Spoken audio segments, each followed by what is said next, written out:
بسم اللہ الرحمن الرحیم۔ آج ہم انشاءاللہ غسل سے متعلق کچھ احکام پڑھیں گے، چونکہ ہمارے ابھی طہارت کا ہی باب چل رہا ہے۔ غسل کب فرض ہوتا ہے اور غسل کا طریقہ کیا ہے؟ رسول اللہ صلی اللہ علیہ وسلم نے فرمایا ان اللہ لا یستحی من الحق، اللہ تعالی حق بات کو بیان کرنے سے حیا نہیں کرتے۔ تو غسل کے جو مسائل ہیں ان میں بھی بعض دفعہ کچھ ایسی باتیں آتی ہیں جو بظاہر حیا کے خلاف ہیں، لیکن علم کی ایک بات ہے، سیکھنے اور سکھانے میں حیا اگر کریں گے تو پھر ظاہر ہے ساری زندگی جاہل ہی رہے گا انسان۔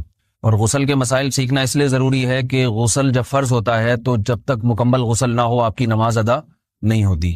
رسول اللہ صلی اللہ علیہ وسلم نے فرمایا الماء من الماء، حدیث ہے کہ غسل فرض ہوتا ہے خواہش نفس کے ساتھ جسم سے منی خارج ہونے سے۔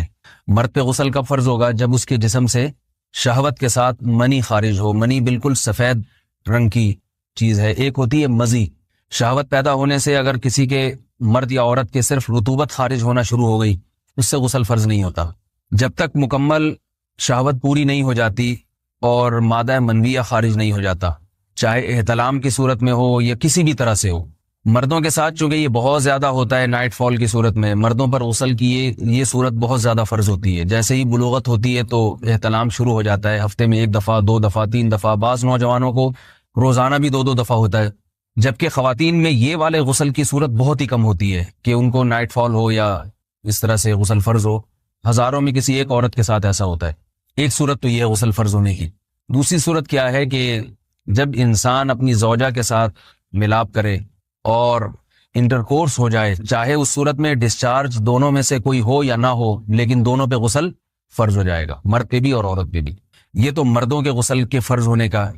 مردوں کے غسل میں ایک چیز یہ بھی ہے کہ اگر آپ نے رات کو نیند کی اور صبح آپ اٹھے اور آپ نے کپڑوں پہ نشان دیکھا، اب آپ کو یہ پتہ نہیں چل رہا کہ یہ منی کا نشان ہے یا مزی کا ہے، تو بھی آپ پر غسل کرنا فرض ہے۔ یہی سمجھا جائے گا کہ یہ آپ خواب میں ڈسچارج ہوئے ہیں۔ عورت پر جو غسل فرض ہوتا ہے ایک اور صورت میں ہوتا ہے کہ جب خواتین کو ایام آنا بند ہو جاتے ہیں، حیض یا نفاس سے جب پاک ہو جائیں تو بھی ان پہ غسل فرض ہے۔ یہ تو غسل کی فرضیت سے متعلق احکام تھے۔ کچھ چیزیں ایسی ہیں جن میں غسل سنت ہے، فرض نہیں ہے۔ جمعہ کے دن غسل کرنا رسول اللہ صلی اللہ علیہ وسلم نے بہت زیادہ تاکید کی ہے۔ سنت کی 2 قسمیں ہیں، سنت مؤکدہ اور سنت غیر مؤکدہ۔ مؤکدہ وہ ہوتی ہیں کہ جن کو چھوڑنے کا اگر کوئی معمول بنا لے تو گناہ کا خطرہ ہے اور ایسا شخص قابل ملامت ہے، اسے شریعت ملامت کرتی ہے، برا بھلا کہتی ہے۔ تو غسل سنت مؤکدہ ہے، ہفتے میں 1 مرتبہ، چاہے جمعے کے دن ہو یا کسی بھی دن ہو۔ جو مسلمان ہفتے میں 1 دفعہ بھی نہیں نہاتا، وہ کتنا ہی نیٹ کلین ہو، مگر شریعت کی نظر میں وہ قابل ملامت ہے، اسے تانے دینے چاہیے کہ شرم نہیں آتی ہو مسلمان مگر رہتے ہو بھنگیوں اور چماروں کی طرح۔ ملامت تو اسی کو کہتے ہیں نا۔ اس کی دلیل رسول اللہ صلی اللہ علیہ وسلم نے فرمایا، صحیح حدیث ہے، حق علی کل مسلم ان یغتسل کل اسبوع مرۃ، کہ ہر مسلمان پر لازم ہے کہ وہ ہفتے میں کم از کم 1 مرتبہ غسل کرے۔ ہر مسلمان پر لازم ہے، چاہے اس پہ غسل فرض نہ بھی ہو۔ اور کس دن بہتر ہے؟ جمعہ کے دن۔ نبی صلی اللہ علیہ وسلم نے حکم دیا ہے کہ جمعے کے دن غسل کیا جائے۔ امام احمد ابن حنبل کا مذہب یہ ہے کہ جمعے کے دن غسل کرنا واجب ہے، صرف سنت نہیں ہے بلکہ واجب ہے، لیکن جمہور کا مذہب یہ ہے کہ سنت عمل ہے۔ غیر مسلم جب اسلام قبول کرتا ہے تو اس وقت بھی اس کے لیے غسل کرنا سنت ہے۔ جب ہم مردے کو نہلاتے ہیں تو جو مردے کو نہلائے اس کے لیے بھی خود غسل کرنا افضل ہے، سنت عمل ہے۔ عید کے دن غسل کرنا سنت عمل ہے۔ تو یہ وہ تمام مواقع ہیں جن میں غسل کرنا رسول اللہ صلی اللہ علیہ وسلم کی سنت ہے۔ غسل کا طریقہ کیا ہے؟ غسل میں 3 چیزیں فرض ہیں، منہ بھر کے قلی کرنا، ناک میں پانی ڈالنا کہ ناک کی جو نرم جگہ ہے یہ اچھی طرح تر ہو جائے، اور پورے جسم پہ 1 مرتبہ پانی بہا دینا کہ جسم میں بال کے برابر جگہ بھی خشک نہ رہے۔ یہ تو ہے فرض، یعنی یہ کام کسی نے کسی بھی طرح سے کر لیا تو غسل ادا ہو جائے گا، چاہے اس کی نیت غسل کی تھی یا نہیں تھی۔ کوئی آدمی چلتا ہوا جا رہا ہے، پھسل کے تالاب میں گر گیا، پورے غوطے کھا کے باہر نکلا، قلی کر لے اور ناک میں پانی ڈال لے تو غسل اس کا ادا ہو جائے گا۔ البتہ چونکہ نیت نہیں تھی لہذا غسل کا ثواب نہیں ملے گا، ثواب نیت کے بغیر نہیں ملتا انسان۔ دلائل اس کے الگ موضوع ہے کہ اس کی دلیل کیا ہے کہ بغیر نیت کے بھی غسل ہو جاتا ہے، لیکن میں نے بتایا دلائل کا سیشن نہیں ہے، اس میں پھر بات لمبی ہو جائے گی۔ تو یہ تو ہے فرض، پورے جسم پہ پانی بہانا، کلی اور ناک میں پانی۔ سنت طریقہ کیا ہے؟ رسول اللہ صلی اللہ علیہ وسلم غسل کیسے کرتے تھے؟ سنت طریقہ جس پہ جو اختیار کرنا چاہیے وہ طریقہ یہ ہے کہ جب آپ غسل کے لیے بیٹھیں تو سب سے پہلے وہ جگہ دھوئیں جہاں نجاست اور ناپاکی لگی ہوئی ہے. نائٹ فال ہوا, کسی کو احتلام ہوا, تو جہاں جہاں گندگی لگی ہے پہلے اس جگہ کو دھوئیں. استنجا کریں, شرمگاہ کو دھوئیں اچھی طرح. سمجھ رہے ہیں بات کو؟ اس کے بعد ہاتھ دھوئیں اور مکمل وضو کریں جیسے ہم عام حالات میں وضو کرتے ہیں. مکمل وضو کرنے کے بعد دائیں کندھے پہ پانی ڈالا, لیفٹ سائڈ پہ پانی ڈالا. پہلے زمانے میں تو چلو سے غسل ہوتا تھا, ہاتھ دھو لیے تو اب چلو سے پانی لے کے یہاں ڈالا جا رہا ہے, چلو سے پانی لے کے یہاں ڈالا جا رہا ہے, پورے جسم پہ ملا جا رہا ہے, اور چلو سے پانی لے کے 3 دفعہ سر پہ ڈالا جا رہا ہے. تو آج کل چلو الو تو ہے نہیں, شاور کے نیچے جا کے کھڑے ہو جاتے ہیں.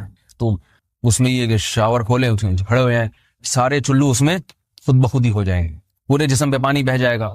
نبی صلی اللہ علیہ وسلم کے دور میں یہ جدید چیزیں نہیں تھیں, شیمپو اور صابن, تو آپ صلی اللہ علیہ وسلم بیری کے پتوں سے غسل کی ترغیب دیا کرتے تھے. بیری کے پتوں کو اگر پانی میں پکایا جائے تو پانی میں میل کچیل صاف کرنے کی صلاحیت بہت بڑھ جاتی ہے.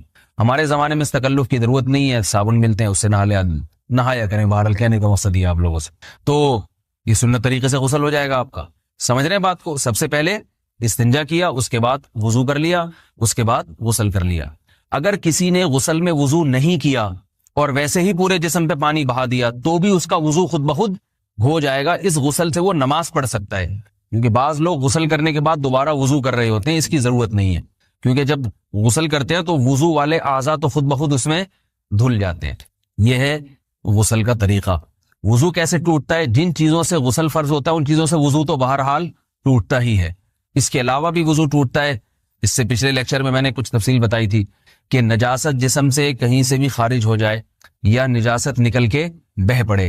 اگر قضاء حاجت کی جگہوں سے نجاست خارج ہوئی ہے تو نظر بھی آ جائے وضو ٹوٹ جائے گا, اور قضاء حاجت کے علاوہ جگہوں سے اگر نجاست خارج ہوئی ہے, خون وغیرہ ہے جیسے, تو جب تک نکل کے بہے گا نہیں تو اس وقت تک وضو نہیں ٹوٹے گا. سمجھ رہے ہیں بات کو؟ وضو کا طریقہ کیا ہے؟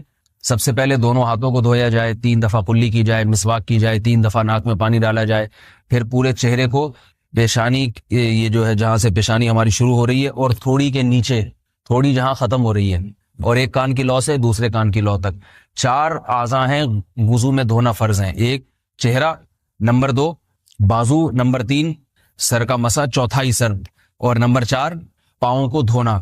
اس کی دلیل قرآن مجید کی مشہور آیت ہے فَاغْسِلُوا وُجُوهَكُمْ وَأَيْدِيَكُمْ إِلَى الْمَرَافِقِ. اللہ فرماتے ہیں ایمان والو, جب نماز کا ارادہ ہو تو اپنے چہروں کو اور اپنے ہاتھوں کو دھو, سر کا مسا کرو اور پاؤں کو ٹخنوں سمیت دھو. دھونے کا حکم ہے قرآن مجید میں. البتہ سر کے بارے میں یہ نہیں آئے پورے سر کا مسا کرو, بلکہ آ رہا ہے وَامْسَحُوا بِرُؤُوسِكُمْ. با کا لفظ ہے, با آتی ہے تبعیض کے لیے کہ سر کے بعض حصے کا مسا. اب بعض حصے کا قرآن حدیث میں کہیں تذکرہ نہیں ہے, تو اس میں فقہاء کرام کے اجتہادات ہیں. امام شافعی فرماتے ہیں تھوڑا سا بھی ٹچ کر لیا سر کو ہو جائے گا. امام ابو حنیفہ فرماتے ہیں نہیں, کم از کم 1/4 کا ہونا ضروری ہے. سب کے اپنے اپنے دلائل ہیں, ان دلائل میں نہیں جاتا. فقہ حنفی کو جو فالو کرنے والے ہیں تو ان کو چاہیے کم از کم 1/4 سر کا مسا, یہ فرض ہونے کے لیے ضروری. مگر سنت کیا ہے؟ پورے سر کا مسا.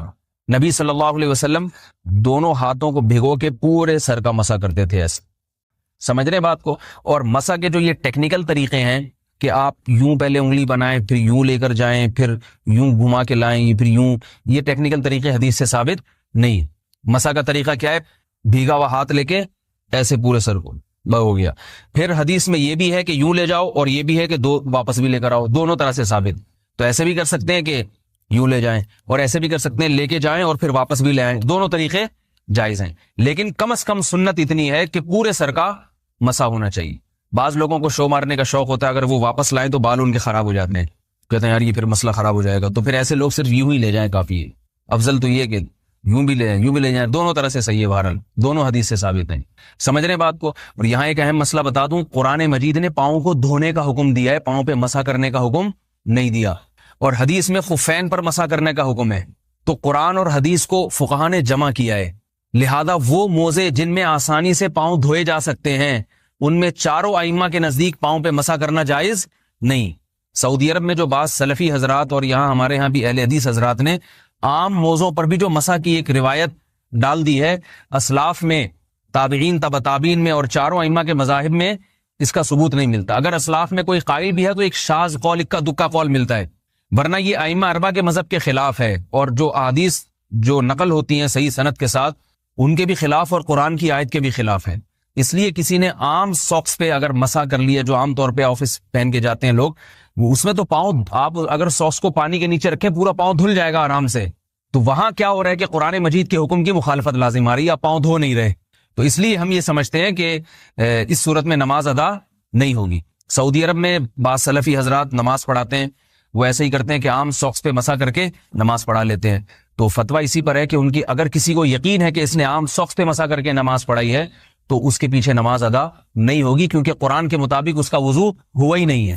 صدیوں تک کوئی بھی اس قول کا قائل نہیں رہا ہے کہ عام ساکس پہ بھی مسا ہو جاتا ہے. یہ ابن تیمیہ رحمہ اللہ تعالیٰ 7ویں صدی میں اس کے قائل تھے، اور تابعین میں اکا دکا قول ملتے ہیں اس کے، لیکن شاذ قول ہیں، مرجوح قول ہیں جن پر امت نے فتویٰ نہیں دیا. اور اب سعودی عرب میں بعض سلفی حضرات اس کے قائل ہیں. ہمارے ہاں اہل حدیث حضرات بھی چونکہ اکثر سعودی عرب کے سلفی حضرات ہی کو فالو کرتے ہیں، تو انہوں نے بھی وہیں سے یہ فتویٰ لیا ہے. لیکن ائمہ اربعہ کے مذہب میں اور دلائل کے لحاظ سے دیکھا جائے تو یہ مذہب کمزور ہے. قرآن نے پاؤں کو دھونے کا حکم دیا، آپ دھوئیں گے پاؤں جب تک دھونا ممکن ہے. چمڑے کے موزے ہیں، ان کو دھونا ممکن نہیں ہے اتارے بغیر، لہذا ان موزوں کے اوپر مسا ہو جائے گا. تو اس سے قرآن پر بھی عمل ہو جائے گا اور حدیث پر بھی عمل ہو جائے گا. اس لیے ائمہ اربعہ نے جو قرآن و حدیث کو سمجھ کے جو فیصلہ کیا ہے اس پہ چلنا ہمارے لیے زیادہ مفید ہے بنسبت آج کل کے جو علماء ہیں ان کی اپنی ذاتی آراء پر. اس لیے یہ بھی ایک وضو سے متعلق اہم مسئلہ تھا. سمجھ رہے ہیں؟ باقی تو ماشاءاللہ وضو کرنا سب کو آتا ہی ہے. اور وضو کے بعد دعا کیا ہے؟ کلمہ شہادت، اشہد ان لا الہ الا اللہ وحدہ لا شریک لہ اشہد ان محمدا عبدہ ورسولہ اللہم اجعلنی من التوابین واجعلنی من المتطہرین. اے اللہ تو مجھے بار بار توبہ کرنے والوں میں شامل کر دے اور بار بار پاکیزہ رہنے والوں میں شامل کر دے. توبہ اس لیے کہ میں نے ظاہری طہارت تو حاصل کر لی، مجھے روحانی طہارت بھی عطا کر دے. اگر میں نے گناہ کی ہوں تو مجھے ان سے بھی توبہ کی توفیق عطا فرما لے، تاکہ اس لحاظ سے بھی میرا وضو ہو جائے، اس لحاظ سے بھی میں پاک ہو جاؤں. سبحانک اللہم و بحمدک، نشہد ان لا الہ الا انت، نستغفرک و نتوب الیک.